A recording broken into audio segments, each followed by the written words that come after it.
Hello, I'm Angela Taylor, the CEO and Director of Clinical Services of Inspire Community Outreach, and I am doing a little bit of an intro to Inspire. We have some new partnerships and one specifically in Dryden, Ontario, and we're really looking forward to sharing some care and sharing some support to families and children and youth who need it. And so this intro is a little bit about us so that you can know how to contact us and what we do, and maybe we're the right fit for you, I hope. So the purpose of Inspire, we provide culturally sensitive, family-focused, child-centered education and programming designed to meet the needs of those living with mental health issues or neurological cognitive differences. We work collaboratively with community agencies in consultation role to provide opportunities for children and youth to empower their lives through education and support in group work, to conduct outreach, to be an ally to all peoples, and this includes our Indigenous community, LGBTQ community, and people of all types of abilities. Essentially, Inspire was created to fill social services gaps. There are lots of great supports, natural supports in families, our places of faith, our community centers, lots of really great friendships that we make along the way. And there's other agencies as well who do wonderful things. And we work alongside those agencies and the schools and service providers and practitioners to make sure that families have the best type of care to meet their needs and kind of fill the gaps in wherever we find them. Our mission at Inspire is to support the mental health of children, youth, and their families. Our vision is to the development of a community that it supports children, youth, and families to recognize and celebrate their strengths and potential, and that puts them in touch with resources that benefit their well-being. We support a lot of different people. And the reason that we support a lot of different people is because there's a lot of really great organizations and supports out there, and sometimes they don't quite fit the need for everybody. So we kind of fill in service to where it's needed. So specifically, we support 3 different groups. Children and youth who live with some form of neurological differences or mental health challenge, including children ages all the way to 29. So families that include individuals that are between the ages of usually 3 and 29, with kind of a focus, or like I would say the most people that we support are ages between 10 and 15. And we find that that population, if there's behavioral differences and challenges and maybe some anxiety or neurological differences like ADHD, ADD, trauma, FASD, those types of neurological differences, that a lot of the services that are available, they just don't know quite what to do with them. And so those are our favorite people. Those people that have a lot of differences, because we also have a lot of differences, and that's kind of our area of expertise. I'm a mental health and accessibility expert all through the province, and I grew up with neurological differences. I raised children with neurological differences, and I've been in social services for 21 years. And so this kind of topic, this kind of area of focus is my most favorite. My master's degree and also now my PhD is in this topic. It's very, very important to me. We also support their family members with our main focus on primary caregivers. So we actually support the whole family unit, which means if grandma comes over on the weekend, we want to support grandma too. That if respite comes several times a week or respite comes at all, we want to make sure that they're trained. They know how to support that child, because that child's life is impacted by all those wonderful supports, not just mom and dad or whoever is the primary caregiver, but we also know the special place that a primary caregiver has. We also, the last spot, and one of the most important spots as well, is professionals involved in support roles in these exceptional families, which means all kinds of support roles. The school, places of faith, community centers, the psychologist, the various different educators, occupational therapy, social worker, you name it. We want to make sure that everybody has what they need to understand this population, because no matter how many years you've gone to school, and I've been in school for a long time, this area is new. Neurological differences is new. Neurocomplexities are new. And even if you graduated last year, there is new evidence and new things that we can know and share with you that's going to help you be even better at supporting these amazing people. So when I talk about complexities, I mean a lot of different things. But we talk about the different types of individuals that we support, having physical differences, like our bodies can have differences, of course. We can use a wheelchair, we can, have various differences in our bodies. The mental health, or the mental health of our mind. We can have anxiety or worry, be more sensitive, be lower energy, etc.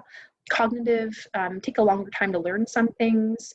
Cognitive differences are super, super common. Sometimes they call them learning disabilities. I have many myself. Neurological, the brain takes in and learns information in a different way.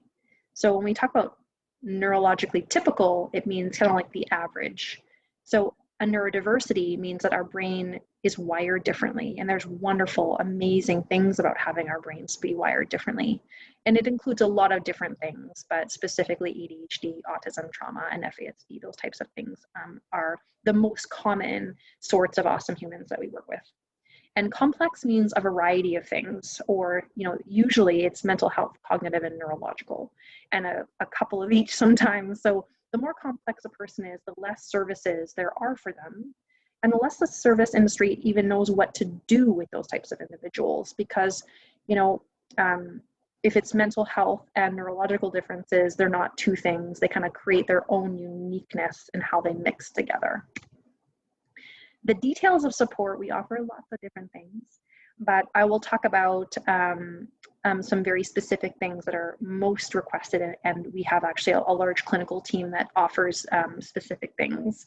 So we support families that include children and youth who have a diagnosed disability, as well as those without a diagnosed disability. This is really important because a lot of families don't have the funds or the energy to go through the diagnostic process. It's brutal.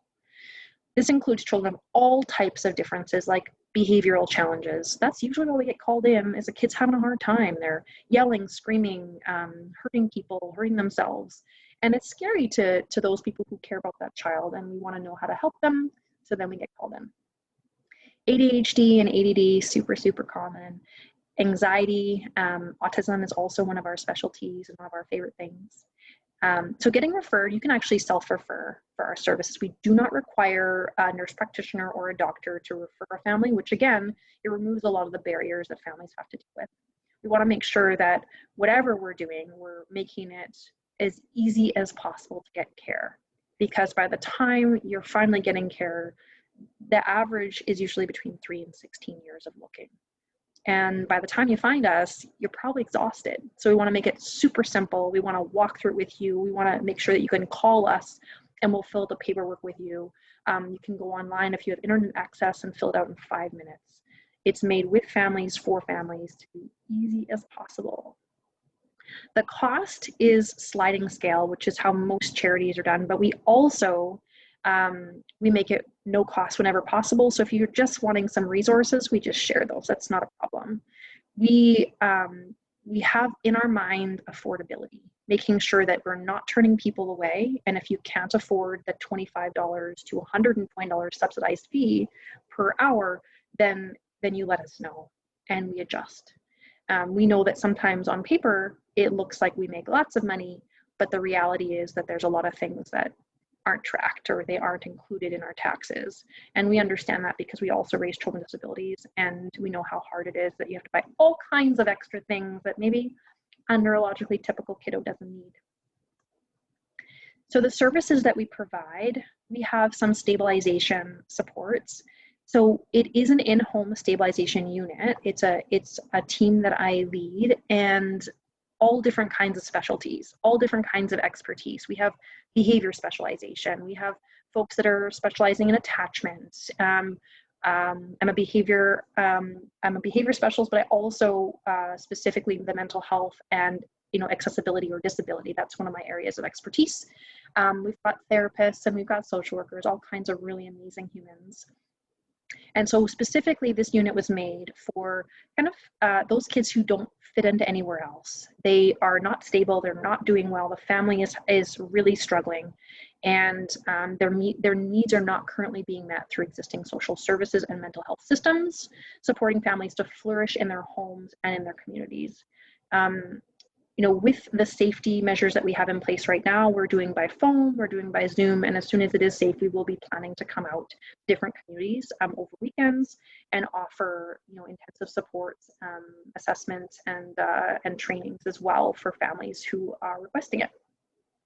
So the in-home support that we offer, and right now by Zoom and by phone, for families who are in very high levels of distress and they're not stable, we don't even go through to ask them what they're making per year. It's a $25 flat rate fee for approximately an hour to an hour and a half. And that includes a whole write-up of all different kinds of recommendations and support sent right to your email. We can also send them to like a local organization who can print them out for you, as well as we'll mail them if needed. So if you don't have access to something else, we want to make sure you get it. So we're going to really work hard to ensure that. We do school inclusion support. We work with tons of amazing schools, working so hard to have really exceptional, amazing children be included. And that's an area that we've worked really hard on over the last 7 years of being around. But we've really grown that area, including doing letters of advocacy, doing trainings for schools, going to schools to do, assessment of the environment to change that. Schools are usually really eager to have us because we know how hard they work, and we know that if they had the resources to make things a lot easier for that kid, they would absolutely do it. So we love working alongside schools. Transition planning is something really common that we do. Either it's from daycare to school, or from school to get back into school, going from one school to another. It could really be anything. We even have children with disabilities and exceptionalities going from one home to another home, unfortunately, for safety reasons. So we support with that as well. Communication between school and daycare, or between home and school, or to a social worker, for example. When we have kids with different types of challenges, it is sometimes really difficult to communicate with different service providers that we have. And so we are able to edit letters and create letters just as advocacy, and to be able to make sure that everybody's kind of getting on the same page, kind of bridging communication, if you will. We also do assessments. I am not a diagnostician. I do not diagnose children, nor am I interested in becoming one.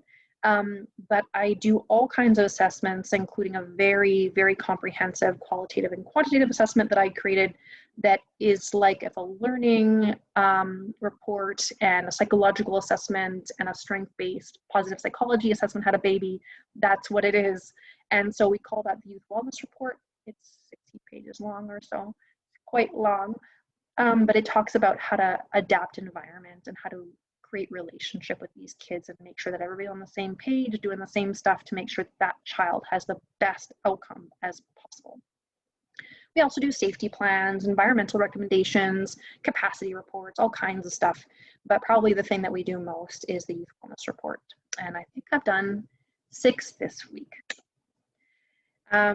So in terms of educational trainings, we do training for caregivers, we do training for educators, psychologists, you name it. We just love to work with people and share information. The area of research that I am most passionate about is complex children and everything about them. So how to do family engagement with that population, how to connect with their parents in that population, levels of burnout with their parents, you name it, I want to know it. And so all of the research that I've done is pretty much about that.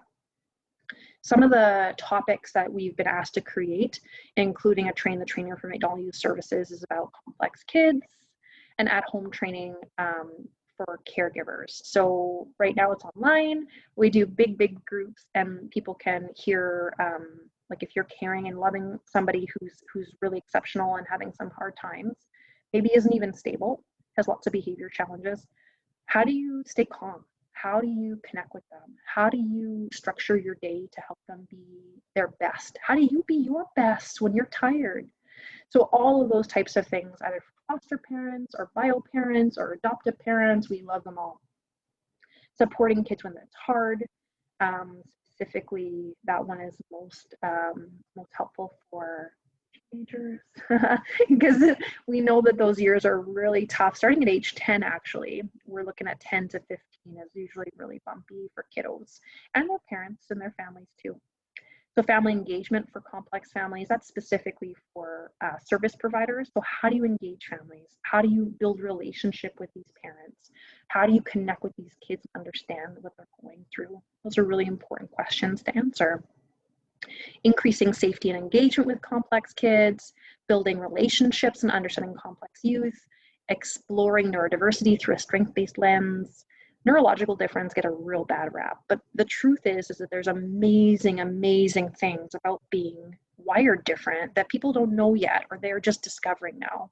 And being neurodiverse myself, I do a lot of trainings about that for people who are working alongside community, because it's something that you need to know, and it's definitely wasn't in your degree because it's brand new research.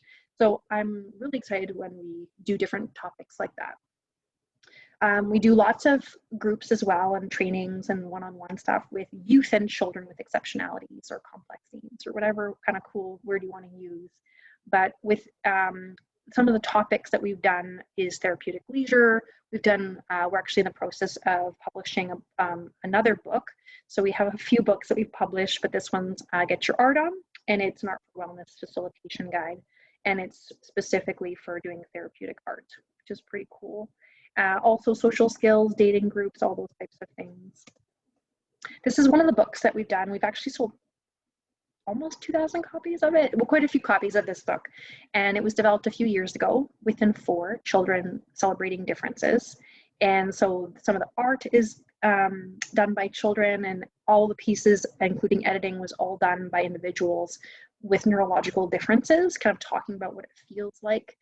So super normalizing for kids and their families. And I've gotten a lot of really meaningful reviews from parents of sharing that with their kids, like, wow, you know, this really changed the way that I see my child, and it's really changed the way that I kind of see the world and the kids in the school.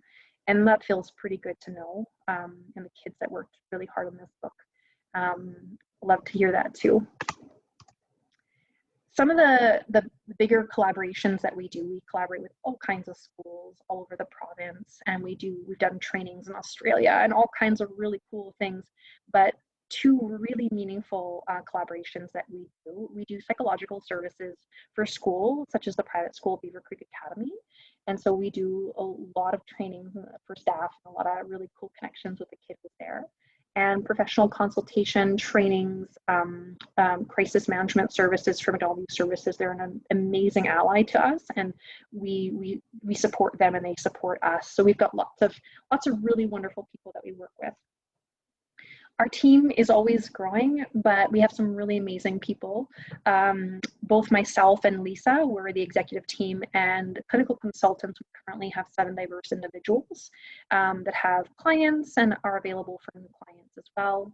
Plus we have our administration, our volunteer team, which also includes our board of directors. So currently we have 3, and we're going to 6 very shortly.